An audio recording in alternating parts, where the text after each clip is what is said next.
Greetings, everybody. I'm sitting here with a good brethren of mine, Puma, and for those who know him, you know him. You may know of his music, you may know of his other ventures. What I want to talk about with this brother here today is his photography outside of music.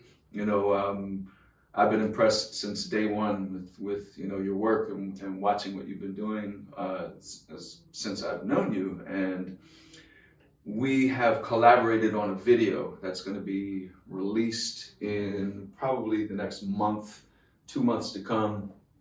It's a song entitled Crisis 2.0.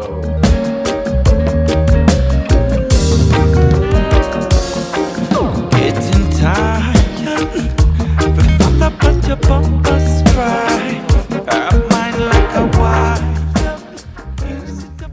In thinking of making the video, I really didn't want to feature myself as the subject matter for the video, as that's not what the song is talking about. So I had the idea to reach out to the brother and ask about some of his photographs and licensing some of the images. And now that we've started to work and he's sent over some images, I just want to do this interview because the images are incredibly powerful. So I think it made for a really powerful collaboration for the video and the song, because it really gave the song new life. So with that said, I wanted to really ask you, man, in looking through all of these images, I mean, what was the experience like? First and foremost, considering all of what's happened over the year, and you're at some of these locations with people going around you with guns and protesting and some real high anxieties in the air, but you were able to really capture, I mean, it's almost like you're invisible and people just don't even notice you're there with some of the shots that you're able to get. And so, tell us about it, man. Share what was the experience like. And yeah, it was it was educational and life changing this go around here. I mean, I value the perspective of being there rather than as opposed to always reading about it or getting an update. Whether it's a social media update or mainstream media news outlet.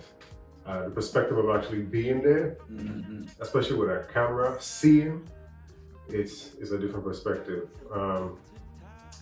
It was definitely people, you are trying to be, of course, a fly on the wall amidst the chaos, but last year, photographers really didn't have the privilege to go unnoticed this year on. Photographers and videographers were definitely highlighted throughout the protests in 2020. Also, even though the reasons that people were out there, or out in the streets, or writing bills, or trying to pass legislation, it wasn't as, let me say, as dangerous physically as people may think. Definitely people got hurt, especially when it came to police violence. I've definitely seen our law enforcement mishandle some people, whether peacefully protesting or not, just uncalled for behavior from the police department. But I mean, when you look at protests going on, in South America or Burma, and you look at those protests and those revolutions, physically, as far as risk management goes, as far as putting yourself out there, it's not as severe, let me say over here. So the reasons that people who were protesting, organizing, were out there are significant and needs to be addressed. But as far as physically being out there, you quickly get a sense of where danger is.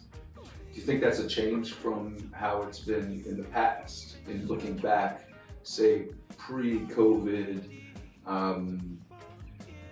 pre-2020, let's say, you know, have you seen any kind of a change in that environment as well? Well, yes. What I've seen and what you can learn about historic protests and revolutions, definitely. You know, the internet has been a big convenience for people who want to share their opinions, you know, and you can, or you feel you can stay at home alone and just comment on what's going on and feel like you're part of it, which you are, if you're paying attention. But I think the further we go back, there was more of a need to physically be out there and put yourself in harm's way.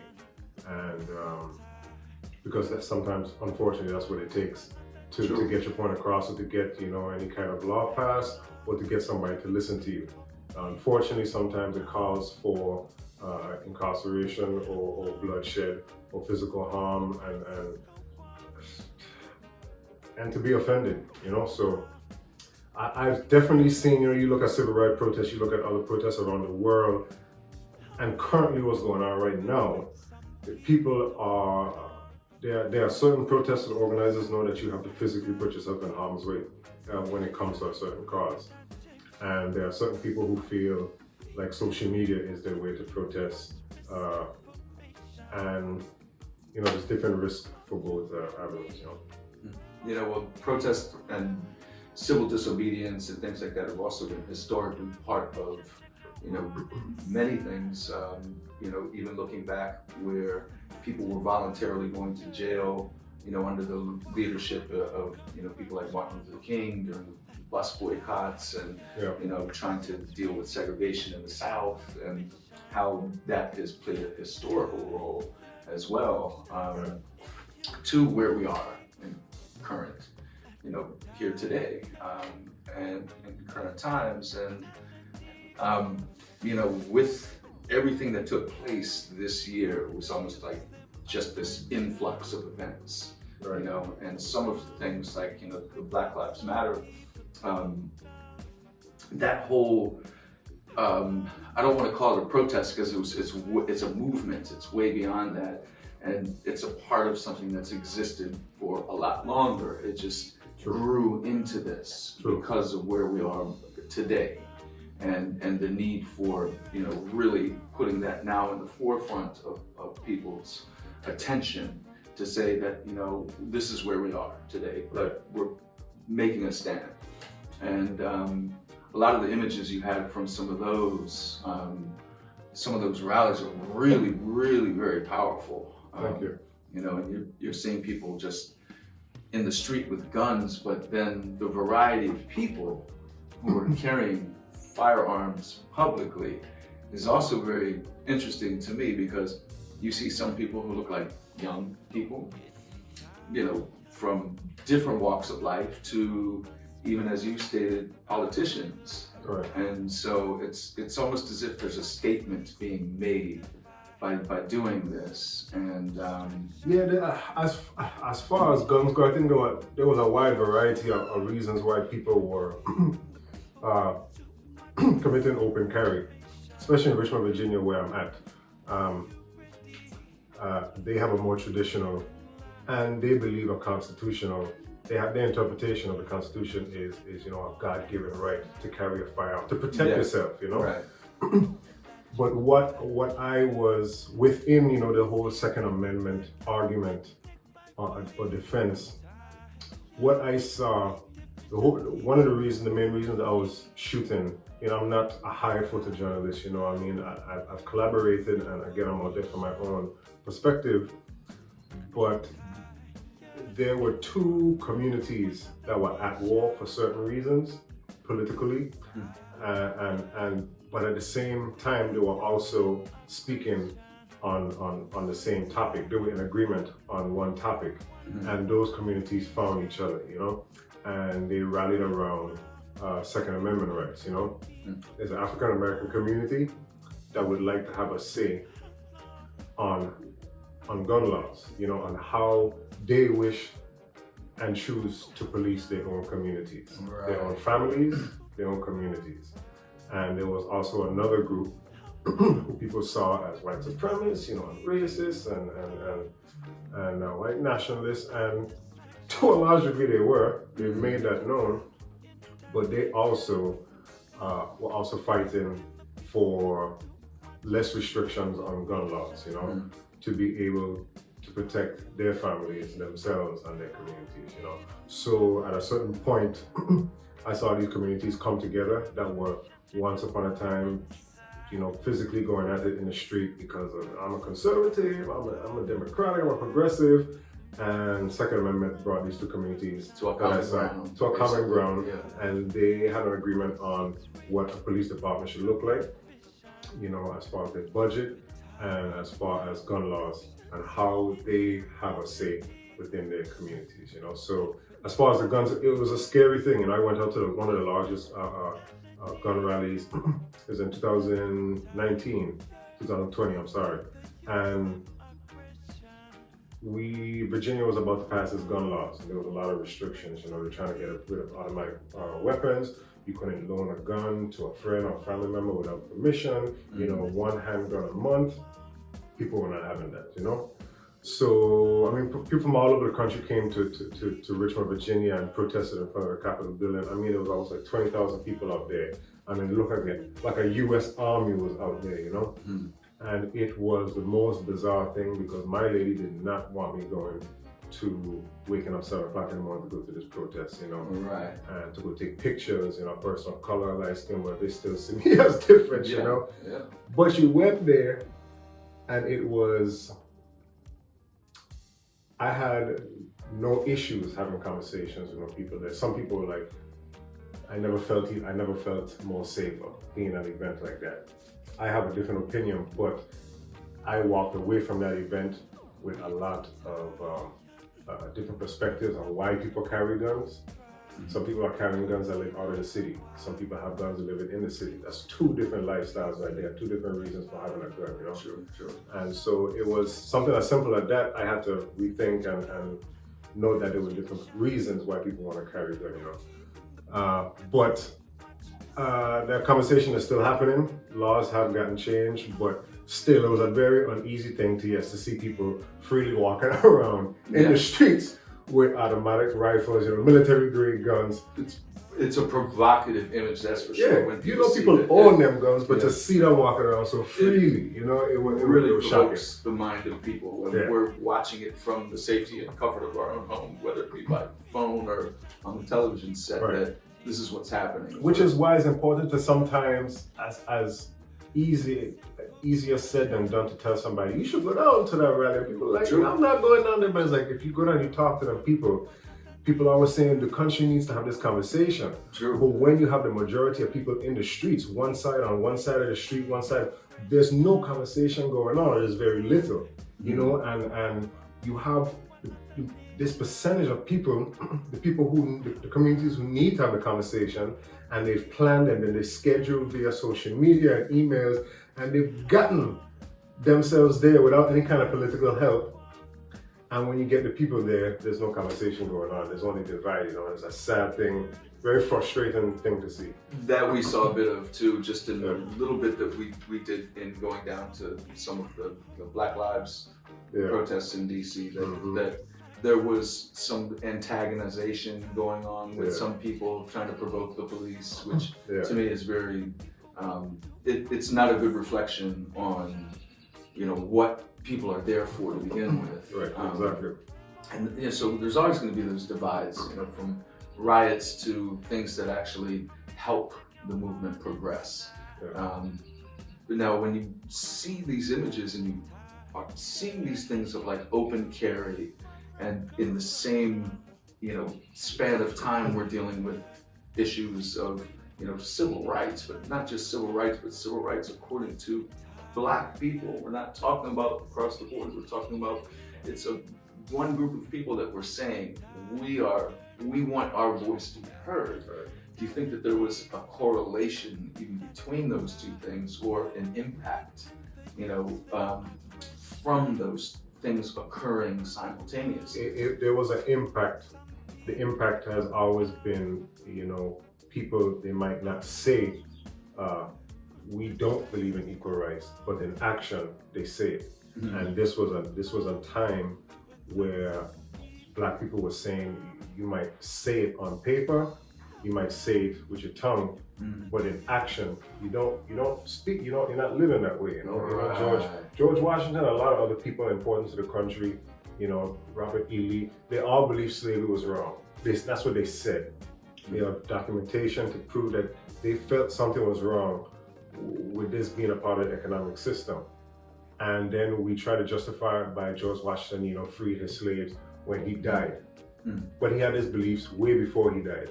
So why didn't you act on it? While he was living. While you were living. Yeah, exactly. Why do you actually have to not be against slavery over your dead body? You know? Good point. So Good it's point. even to this day, people might say it, people might try to prove that there's less of this reality because it's on paper in black and white, but in reality, it's not being acted out. So there were a lot of things that sparked the movement, around that umbrella, summarization of this country. Racism still exists. We use that term, people get turned off by it because, it's said over and over and over. People don't want to hear about it anymore. But there were a lot of things that sparked that motivation with Black people last year and for a while.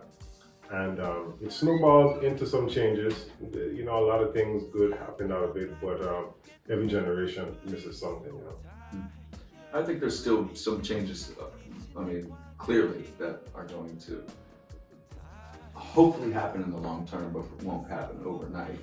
I think the dialogue has been very positive in some regards, but at the same time, when a dialogue that powerful comes to the forefront, there's going to always be both sides. It's going to antagonize some. At the same time, it's going to wake some up.